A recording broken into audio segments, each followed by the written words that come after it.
Bonsoir fidèles téléspectateurs et amis de l'émission Consultation qui est votre magazine de la chronique santé sur Numérica Télévision. Mesdames, Messieurs, plusieurs maladies apparaissent lors du changement de saison et c'est pourquoi on les appelle les maladies saisonnières. Et bien entendu, c'est le thème de cette émission de ce soir où nous allons parler des maladies saisonnières. Nous suivrons au cours de cette émission l'interview nous accordée par le docteur Bakassa, ensuite un reportage lié au changement de saison. Donc actuellement à Kinshasa, nous sommes en pleine saison sèche et il y aura un reportage par rapport à ça et par rapport aux habitudes à prendre par rapport à la saison sèche. Et puis pour finir, nous reviendrons avec quelques remèdes faciles puisque quand vous êtes malade, vous pouvez avoir certaines recettes à la maison pour vous soulager avant d'aller voir un médecin ou un spécialiste au cas où la maladie s'accentue. Alors sans plus tarder, nous allons suivre l'entretien que nous a accordé le docteur Bakassa. Bon, il faut dire que quand on parle des maladies, saisonnières, ce sont des maladies virales. Ce sont des maladies virales qui viennent pendant une période et puis qui pourra... Ce qu'il faut faire ici, c'est qu'il faudra garder d'abord l'hygiène des mains, ce qui est très important parce que lorsque l'hygiène est défectueuse, là aussi ça concourt à toutes ces maladies-là. Je ne dis pas qu'il ne faut pas que les gens se salissent, mais je dis que l'hygiène des mains est mise. Et puis il faudra bien se protéger contre le froid. Parce que vous avez un coup de froid, surtout chez les enfants, directement vous avez la toux, vous avez le rhume, et que ces des symptômes peuvent entamer la fièvre et que vous avez ces symptômes-là, toux, rhume, fièvre, que nous voyons souvent à ces moments-ci. Il faut dire que ce ne sont pas des maladies bactériennes, comme je disais, ce sont des maladies virales. Mais on peut assister à une surinfection bactérienne. Voilà pourquoi, à l'heure actuelle, comme j'ai dit, lorsque vous avez ces symptômes-là, il faut vous amener à l'hôpital. C'est les médecins qui vous voient, qui vous soignent les antigrippales que nous donnons et que nous prodiguons également des conseils comme concernant l'hygiène et comment se protéger contre le froid. Et puis, donc voilà un peu quoi. Donc depuis un certain temps, nous avons beaucoup trop de malades à l'hôpital ici. Et les symptômes les plus marquants, c'est la fièvre, le rhume et la toux. Mais lorsque vous examinez le malade du point de vue clinique, vous ne voyez rien. Il n'y a rien de surinfection bactérienne. Donc voilà, c'est une grippe donc, qui s'est vue pendant ce temps ici. Ceci est dû au fait que les changements climatiques, voilà pourquoi nous disons, protégez bien les enfants, les adultes contre le froid, vous lavez régulièrement les mains pour éviter qu'il y ait des contaminations. Et bien voilà, tout de suite après cette interview accordée par le docteur Bakassa, je vous laisse à présent suivre un reportage réalisé par Élisée Manfou, comme je l'ai dit à l'annonce de l'émission, lié au changement climatique et à la saison sèche et les habitudes à adopter. Donc nous allons suivre le reportage de Élisée Manfou. C'est prévenir avant que l'on soit frappé par des maladies saisonnières, c'est l'un des astuces pour contrer tout un lot des maux qui accompagnent la saison sèche.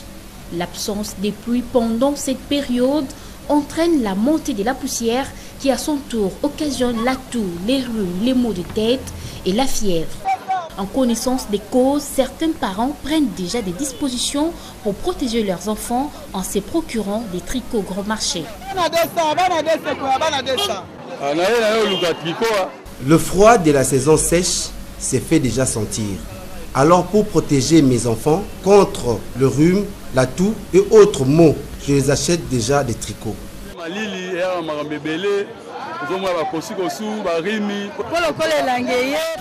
Pendant la saison sèche, les enfants tombent souvent malades. Pour éviter certaines dépenses dues aux maladies saisonnières, je les épargne en les achetant des tricots, dit cette femme. La saison sèche a débuté depuis le 15 mai. Elle s'étendra jusqu'au mois d'août. Pour tenir pendant cette longue période, les parents doivent protéger les enfants, veiller à l'hygiène de main.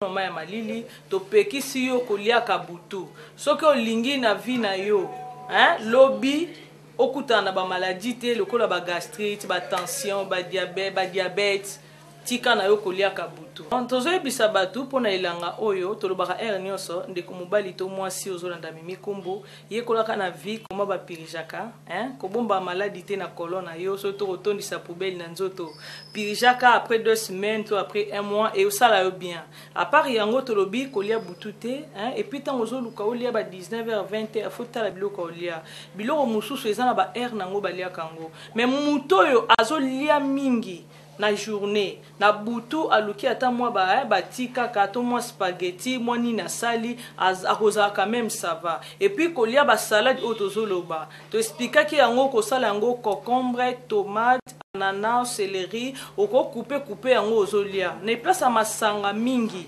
na secret ozozongela liaka mingi salade po yango ezo traiter yo mbala moko mais ok biloko msusu to mela ko to pesa confiance et pesa nango vraiment bonne santé mingi te or que ezo détruire donc faut tala cause à l'équilibré tango consommer mingi o ezana acide o consommer pe mingi o ezana protéine o bakisi pe moi plante amère to légumes amère to moi fruits moko amère oza équilibré c'est dans biloko bololo écochassé de son tiki kama ya malili ozo purger bimisara déjà ba fièvre belé et si ça capé grippe au sentir au toki tango li o komi à l'aise mais ezala ba biloko ebele to kola sa bango so ibaye même pour na grippe au melino qui cité mais au biki. La grippe, elle suit l'hiver à travers le monde. La grippe est causée par les 3 virus influenza A, B et C. Si le type C est plutôt rare chez l'être humain, les types A et B sont quant à eux largement répandus. Ces 3 types de virus peuvent évoluer suite à des mutations génétiques. À ce titre, le virus de type A mute plus rapidement que les 2 autres.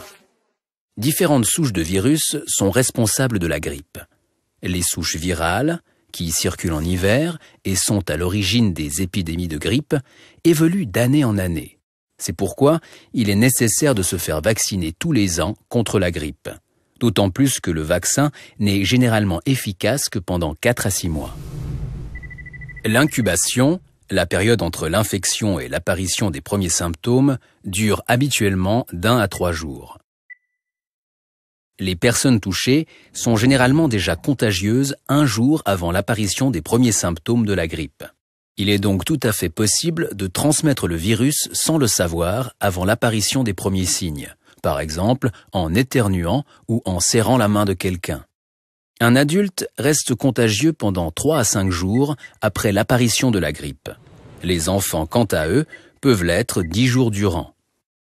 Si les refroidissements sont eux aussi causés par des virus et leurs symptômes en partie similaires à ceux de la grippe, il existe toutefois des différences entre les 2 maladies. Dans le cas de la grippe, les symptômes sont plus marqués et peuvent parfois entraîner de sévères complications. Dans le cas d'un refroidissement, les symptômes tels que maux de gorge, douleurs articulaires, toux, écoulement nasal et température élevée se font ressentir plus lentement. Un refroidissement se soigne généralement sans entraîner de complications. En revanche, dans le cas d'une grippe, les symptômes, comme une forte fièvre accompagnée de frissons, une toux sèche, des douleurs musculaires et articulaires, des maux de tête, ainsi qu'une sensation de malaise général, apparaissent souvent de manière très soudaine. Le graphique compare l'intensité des symptômes dans le cas d'un refroidissement et d'une grippe. Lors d'une grippe, on constate clairement que les symptômes sont sévères et apparaissent brusquement, alors qu'ils sont plus modérés et plus lents à se manifester dans le cas d'un refroidissement. Seule exception à noter, l'écoulement nasal est souvent plus marqué lors d'un refroidissement. Contrairement au refroidissement, bénin dans la plupart des cas, une infection grippale peut entraîner des complications, notamment chez les personnes présentant certains risques. Chaque année en Suisse, près de 5000 personnes doivent être hospitalisées. Et lors d'une forte épidémie, jusqu'à 1200 personnes peuvent décéder de complications liées à la grippe. Les personnes les plus sujettes à des complications en cas de grippe sont celles qui souffrent de maladies chroniques, notamment les maladies cardiaques, pulmonaires, les troubles du métabolisme affectant la fonction cardiaque, pulmonaire ou rénale, les maladies neurologiques ou musculo-squelettiques affectant la fonction cardiaque, pulmonaire ou rénale, les maladies du sang, rénale, du foie et l'immunodéficience. Le risque de complications est également plus élevé chez les personnes âgées de 65 ans et plus, les femmes enceintes ou ayant accouché depuis moins de 4 semaines, les nourrissons de moins de 6 mois qui ne peuvent être vaccinés en raison de leur très jeune âge et les enfants prématurés de moins de 2 ans. Les principales complications de la grippe sont notamment les otites moyennes, le faux-croup, la bronchite, les infections pulmonaires, les inflammations musculaires, les inflammations du muscle cardiaque et du péricarde, les complications neurologiques telles que l'inflammation des nerfs périphériques ou du cerveau.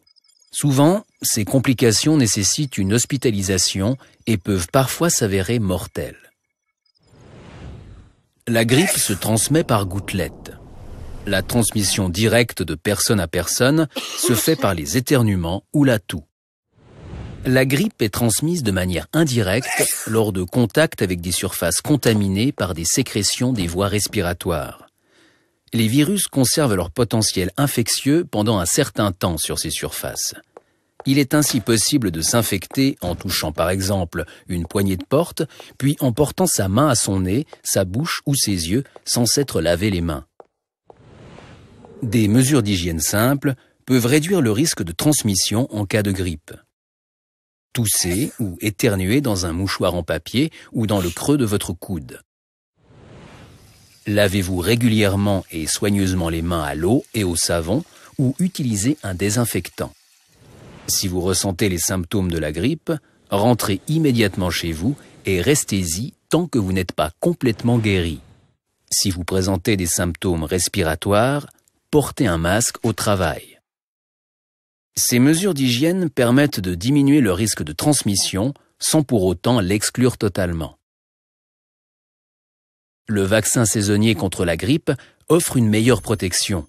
Son efficacité est néanmoins nettement plus faible chez les personnes à risque que chez les adultes en bonne santé. Pour les adultes d'âge moyen en bonne santé, l'efficacité du vaccin se situe entre 70 et 90%, à condition que celui-ci corresponde aux souches de virus en circulation. C'est donc en raison de cette plus grande efficacité que la vaccination est particulièrement recommandée aux personnes en contact avec des personnes à risque. Le vaccin contre la grippe est particulièrement recommandé au personnel soignant évoluant dans des établissements de santé. En effet, ils ont plus de risques d'infection, qu'ils travaillent en milieu hospitalier, en cabinet médical ou en établissement de soins. Lorsque plusieurs personnes d'une même équipe tombent malades au même moment, la surcharge de travail au quotidien est considérable pour leurs collègues. Le vaccin contre la grippe protège non seulement les professionnels de santé d'une infection, mais aussi leurs patients. Comme nous l'avons vu, une grippe est contagieuse avant même l'apparition des symptômes. Les soignants porteurs du virus peuvent donc le transmettre à leurs patients sans le savoir. Il est évident que de telles infections ne devraient pas survenir dans un hôpital ou un home. Ces lieux accueillent en effet de nombreux patients présentant un risque accru de complications. Une infection grippale implique pour eux une charge supplémentaire. Le vaccin contre la grippe réduit nettement le risque de maladie et diminue également le risque de transmission du virus aux patients par un professionnel de santé. Les patients, pour qui le vaccin n'est pas suffisamment efficace en raison de leur état de santé, comptent donc sur la vaccination des professionnels de santé. Le vaccin contre la grippe est généralement très bien toléré et n'entraîne que rarement de sérieux effets indésirables. Chez 10 à 40% des personnes vaccinées, des réactions locales, telles que des rougeurs ou des démangeaisons, peuvent apparaître à l'endroit de l'injection. Ces réactions sont bénignes et s'estompent en l'espace d'1 à 2 jours. Environ 5% des personnes vaccinées souffrent de légers malaises, de douleurs musculaires ou de fièvre. Ces symptômes, là aussi, diminuent généralement au bout d'1 à 2 jours. Dans de rares cas, un urticaire, un œdème, un asthme allergique ou un choc anaphylactique peuvent survenir, notamment chez les personnes allergiques aux œufs de poule. Dans des cas extrêmement rares, on a pu observer un lien entre le syndrome de Guillain-Barré et le vaccin. On estime le nombre de cas à 1 pour 1 million de personnes vaccinées, ce qui reste bien en deçà du nombre de ceux recensés suite à une grippe. Il ne faut pas oublier que les patients reçoivent souvent la visite de leur famille et de leurs amis. Ces visites représentent également un risque non négligeable de transmission de la grippe. Les visiteurs doivent donc se conformer à des mesures d'hygiène strictes pendant la saison hivernale. Celle-ci inclut notamment la désinfection des mains et le port d'un masque de protection en cas de contact régulier avec les patients. Il est également recommandé aux membres de la famille et aux proches de personnes présentant un risque accru de complications de se faire vacciner contre la grippe. En respectant ces mesures, les visiteurs contribuent activement à minimiser le risque d'infection. Dans un hôpital ou un home, les patients attendent qu'on leur prodigue en permanence les meilleurs soins. La vaccination contre la grippe des professionnels de santé et des proches, tout comme le respect des mesures d'hygiène, contribue de manière significative à éviter que les patients ne soient infectés par le virus. Se vacciner contre la grippe est donc avantageux, et ce, à plus d'un titre. La vaccination permet de se protéger soi-même et de protéger ses collègues, ses patients et leurs proches. La grippe A, ce que tu dois savoir. La grippe A, c'est quoi? La grippe est une maladie contagieuse causée par un virus. Elle existe depuis très longtemps. On la connaît depuis l'Antiquité. Chaque année, la grippe touche des millions de personnes dans le monde. On l'appelle grippe saisonnière. Cette année, en plus de la grippe saisonnière, une nouvelle grippe est apparue. C'est la grippe AH1N1 2009. Le problème, c'est que cette grippe est nouvelle. Notre corps n'est pas encore habitué à la combattre, ce qui la rend plus contagieuse. C'est-à-dire que beaucoup plus de gens vont être malades en très peu de temps dans le monde entier. C'est pour ça qu'il faut se protéger. La grippe, comment ça s'attrape? Le virus de la grippe se transmet entre les êtres humains. Tu peux l'attraper au contact d'une personne déjà malade. Si tu lui serres la main, si tu lui fais la bise, si tu reçois des postillons de salive quand la personne éternue ou tousse dans ta direction. Si tu touches un objet qu'elle a déjà touché, puis que tu te touches la bouche, le nez ou les yeux. Comment reconnaître la grippe? Plusieurs signes, qu'on appelle des symptômes, aident à reconnaître la maladie. Une forte fièvre qui survient brutalement, une toux sèche ou des difficultés à respirer, des courbatures, une grande fatigue. Quels gestes pour se protéger et protéger les autres? Pour éviter d'attraper la grippe, respecte ces quelques gestes d'hygiène. Reste éloigné des personnes malades. Lave-toi les mains très souvent dans la journée. Utilise si possible du savon liquide et frotte bien en comptant jusqu'à 30. N'oublie pas de laver le dos de ta main, entre les doigts et sous les ongles. Sèche-toi avec une serviette propre ou à l'air libre. Si tu n'as pas d'eau autour de toi, tu peux utiliser un produit hydroalcoolique pour te désinfecter les mains. Ne te ronge pas les ongles, ne crache pas par terre et ne mets pas les doigts dans ton nez. Si tu es malade, tousse ou éternue dans un mouchoir en papier. Une fois utilisé, jette-le dans une poubelle fermée et n'oublie pas de te laver les mains.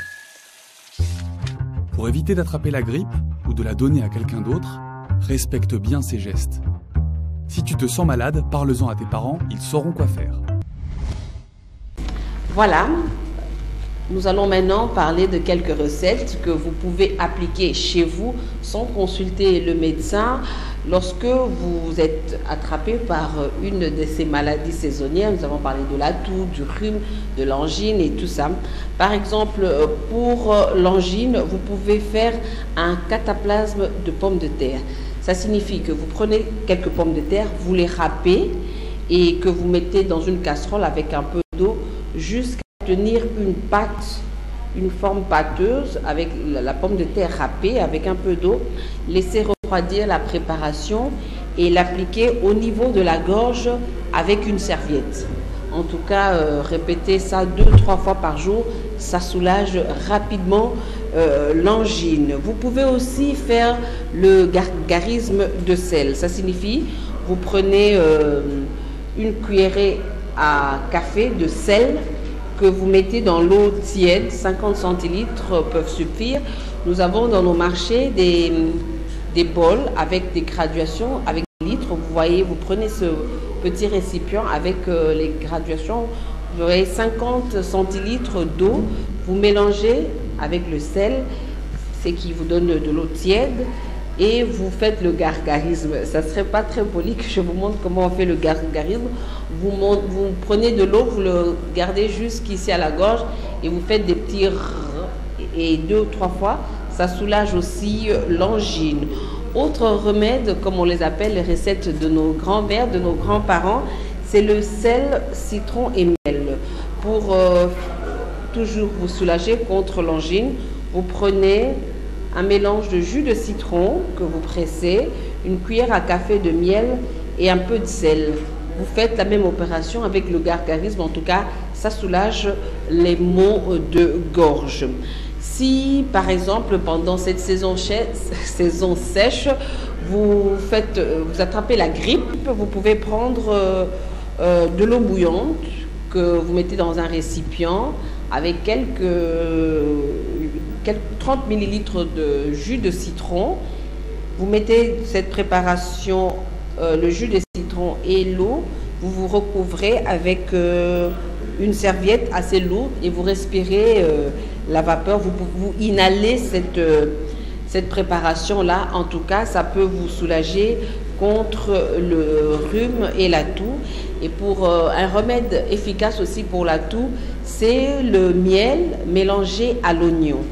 Vous prenez l'oignon, vous le découpez en rondelles, vous le placez dans un bol, vous ajoutez le miel. Si vous n'avez pas du miel, vous pouvez prendre du sucre. Vous prenez le sucre, quelques cuillerées de sucre, vous voyez la quantité d'oignon et la quantité de sucre. Vous laissez reposer en tout cas toute une matinée, demi-journée, et le soir, vous verrez que ça va former un liquide, un sirop. Vous prenez quelques cuillerées, une cuillerée à café, matin, midi, soir. En tout cas, au bout de 2 jours, vous ne sentirez plus votre toux.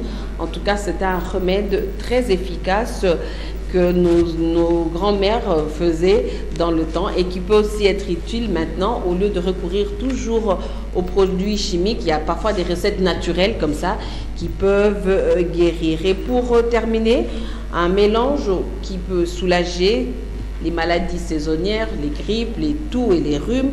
Vous avez besoin de quelques gingembres que vous aurez à épulcher. Vous le versez de l'eau chaude dans ce mélange de gingembre râpé, épulché et râpé.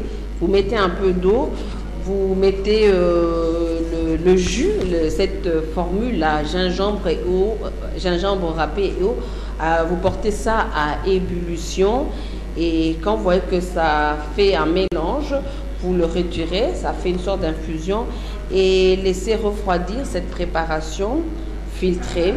Ajoutez à cette préparation du miel.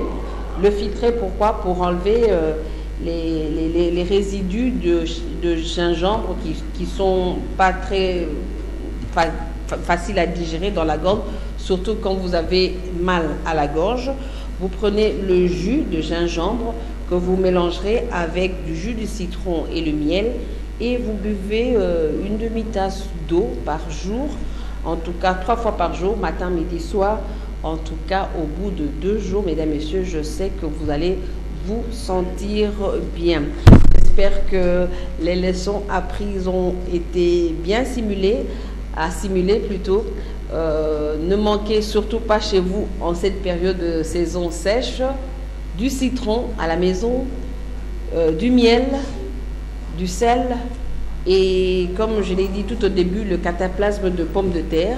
Prenez les pommes de terre que vous râpez, vous laissez ça à ébullition, ça va former une sorte de pâte que vous appliquerez sur la gorge au cas d'angine avec un morceau de tissu, ça soulage. Pour la toux, il y a cette formule d'eau chaude avec le citron pressé que vous recouvrirez. En fait, vous allez inhaler l'eau chaude mélangée au citron qui peut vous dégager la gorge, ou carrément le mélange de gingembre, sel et citron.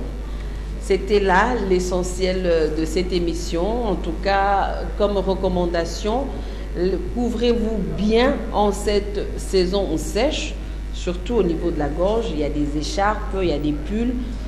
Surtout pour les enfants, il y a des bas. Puisque souvent les maladies attaquent souvent les jeunes enfants puisqu'ils sont fragiles. Alors, chers parents, couvrez bien vos enfants matin, midi et soir en cette période et au besoin les frictionner avec du Vicks avant le coucher. Notre mission dans cette émission est de vous informer et de vous donner des fois des astuces simples à appliquer à la maison sans pour autant voir un médecin. Nos grands-parents, nos parents le faisaient avec nous sans aller voir des médecins, sans recourir tous les jours aux produits chimiques. Le naturel, le bio guérit facilement. Si vous avez aimé cette émission, écrivez-nous, envoyez-nous des textos pour d'autres suggestions ou d'autres remèdes que vous voudrez bien partager avec nos téléspectateurs. Quant à moi, je vous dis merci de nous avoir suivis. Je remercie mon réalisateur Fiston Panzou, Didier Boalé au montage et sans oublier Alain Zongola, Tapilutunu et Magali Kanda qui nous ont assistés pour cette émission. Merci et au revoir.